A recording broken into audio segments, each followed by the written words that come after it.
ఉన్న బంగారాన్ని విడిపించి ఆ రోజు ఆన్లైన్ రేటుకే మేము కొంటాం. Sharma gold company. రాశి ఫలాల గురించి ఒక్కసారి నాకు వివరిస్తారా మీరు?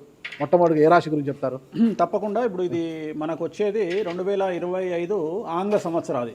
ఓకే, అంటే కొంతమంది విమర్శించారు 24 కదా, 24 25 అదే 25 ఆంగ్ల సంవత్సరాది. అంటే మనం ఇంగ్లీష్ క్యాలెండర్ అంటే 25లో వచ్చేది 25 ఆంగ్ల 25 కదా, జనవరి 1 25. ఓకే, జనరల్ గా మనము అంటే మరి మీరు ఉగాది నుండి ఎందుకు చెప్పట్లేదు అంటే చాలా మంది ఉగాది వరకు కూడా ఆగట్లేదు, జనవరి 1 కూడా ఆగట్లేదు, డిసెంబర్ నుండి నవంబర్ నుండి అడుగుతా ఉన్నారు అందరూ. ఓకే, ఇప్పుడు క్లయింటెల్ నన్ను అడిగేవాళ్ళు ఏంటంటే గురూజీ ఇప్పుడే చెప్పేసేయండి మాకు, మేము జాగ్రత్తలు తీసుకుంటామని చెప్పి అడుగుతా ఉన్నారు. సో అందుకనే 2025 సంవత్సరం ఆంగ్ల సంవత్సరాది అంటే జనవరి 1 నుండి ఎలా ఉండబోతుంది అనేది మనం ఒకసారి చూసుకుంటే, అన్నిటికంటే ముఖ్యంగా ఈ వచ్చేటువంటి సంవత్సరం పేరు శ్రీ విశ్వావసునామ సంవత్సరము. విశ్వావసునామ సంవత్సరము. సో రాబోయేటువంటి ఎందుకు గురుగారు అది వస్తుంది పేరు 60 సంవత్సరాల్లో ప్రతి సంవత్సరం ఒక్కొక్క పేరు వస్తుంటది. పేరుతో ఏం స్పెషాలిటీ లేదు. క్రోధినామ సంవత్సరం అంటే నెగిటివ్ అట్లా ఏం లేదు. సంవత్సరాల్లో దీని పేరు విశ్వావసునామ సంవత్సరం. సో ఈ సంవత్సరానికి అధిపతి రాజు కాబట్టి, రవి కాబట్టి రాజు.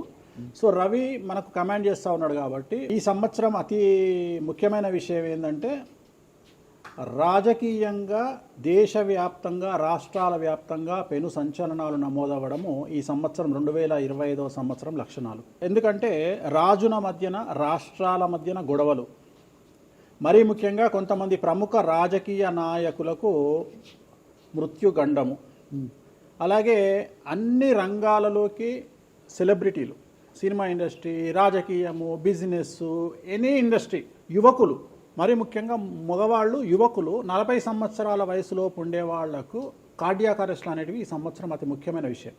ఎందుకంటే ఆల్రెడీ మనం చూస్తున్నాం ఇప్పటికే, కానీ వాటి తీవ్రత పెరిగే అవకాశం ఉంది. కారణం ఏంటంటే రవి కమాండ్ చేస్తూ ఉన్నాడు కాబట్టి. రవి అంటే చర్మము, హార్ట్, కళ్ళు, ఎముకలు. సో కరోనా లాంటి అంత పెద్దది కాకపోయినా ఒక సమస్య, ఒక వైరస్ మళ్ళీ ప్రపంచాన్ని బాధించే అవకాశం ఉంది. అది మరీ ముఖ్యంగా చర్మం మీద దాడి చేసే అవకాశం ఉంది.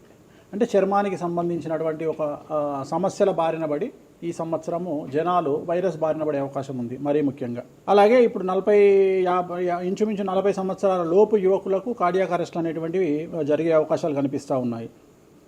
అలాగే ఈ సంవత్సరం గుండెపోటు వల్ల మరణాల సంఖ్య చాలా ఎక్కువ. ఇదంతా 2025 జనవరి నుంచి ఎగ్జాక్ట్లీ.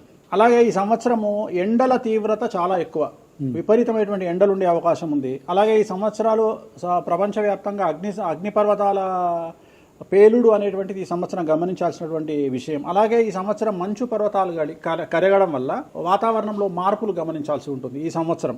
అలాగే అమెరికా దేశానికి విపరీతమైనటువంటి గాలి తుఫానులు, వరదలు ఈ సంవత్సరం కనిపిస్తూ ఉన్నాయి. అలాగే 1-2 దేశాల మధ్యన యుద్ధ వాతావరణం ఖచ్చితంగా ఉండి తీరుతుంది, లేదా యుద్ధం జరుగుతున్నాయి కదా, అది ఇంకా పెరుగుతుంది. ఇప్పుడు ఉన్నదానికంటే తీవ్రత పెరుగుతుంది అనేది.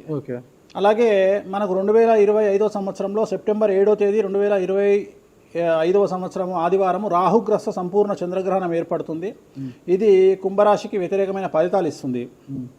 అలాగే వచ్చే సంవత్సరం అంటే 2025 సంవత్సరంలో మే 9వ తేదీ నుండి సరస్వతి నదికి పుష్కరాలు అనేటువంటివి ఏర్పడతా ఉన్నాయి.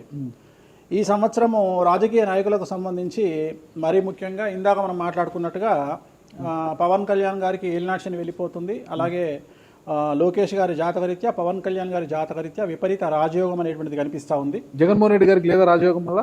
ఇప్పుడు లేదు, ఈ సంవత్సరం లేదు. అంటే 2025 సంవత్సరంలో లేదు. 29 కన్నా ఉందా? అది మన తర్వాత మాట్లాడుకో. 25లో మాత్రము నేను అనేది ఏంటంటే ఇప్పుడున్న స్థాయి కంటే వీళ్ళిద్దరికి ఇంకా పై స్థాయికి వెళ్లే అవకాశం ఉంది, లోకేష్ బాబు గానీ పవన్ కళ్యాణ్ గారు కానీ. అదే నాకు అర్థం కావడం, వాళ్ళిద్దరు మంత్రులే, నాకు అర్థం కాదు. ఇంకా ఇప్పుడు ఉన్నటువంటి పదవుల కంటే కూడా గొప్ప పదవులను వీరు పొందేటువంటి అవకాశాలు కనిపిస్తున్నాయి. రాజ్యసభ తీసుకుని కేంద్రానికి వెళ్తారా? కేంద్ర మంత్రులు వెళ్తారా? కేంద్ర మంత్రులు వెళ్తారా? పెద్దదే కదా, కేంద్ర మంత్రి అనేది పెద్దది కదా.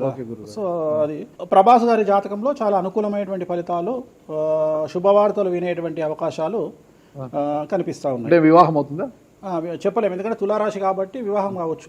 సో ఫ్యాన్స్ కి ఇది పండగనే, పెద్ద పండగనే. ఓకే, సో ఇది ఓవరాల్ గా ఇంకా బేసిక్ డీటెయిల్స్. అంటే ఓవరాల్ 2025లో ఎలా ఉంటుంది. సో ఇప్పుడు మనం రాశుల గురించి కనుక తీసుకున్నట్లయితే నెక్స్ట్ మూడవది మిథున రాశి. మిథున రాశి 2025 సంవత్సరంలో మిథున రాశి జాతకంలో కనుక విశ్లేషిస్తే ఆదాయం 14, వ్యయం 2, రాజపూజ్యం 4, అవమానం 3.